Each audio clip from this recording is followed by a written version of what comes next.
سلام بچه ها. آقا تو کامنت های پست قبلی دیدم که خیلیاتون کاور محمد نیستید. ببینید خیلی آسونه. البته یه سری ها میگفتم من کاور علی ام، نمیدونم من کاور اسجرم. بیا برو بابا، فقط کاور محمد. همه تون چیل دزدید به جز اونایی که فالوم میکنن. ببین یاد بگیرید کاور محمد اصلی اینیه که اصلا استرسی نشی. ببین وای میستی قشنگ داد تموم شد. اینم رضایت مشتری. میدوزی ها اصلا هم استرسی نشید. ببین وای میسی آرمورت تموم بشه، سویچ کن دادت تموم شد رفت. به همین آسونه کاور میدی یاراتو نکشه. اینجا ببین کاور ترکیبی به این میزنه، یه نید میخوره یه نید دومو میدزدی، یه نید کاور میدی. اینم ببین میخواست بره اون پشت کاور بگیره یارمو بزنه، مجه میذارم. ندوزی.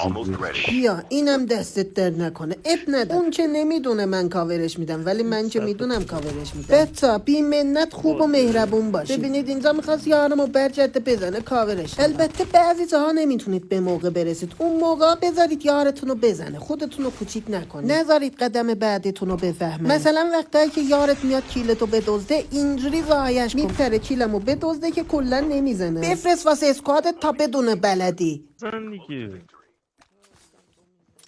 آمدم با نایف از تو بدوزدم. تنهایی حال نمیده، تو باید بزنی بدوزدم.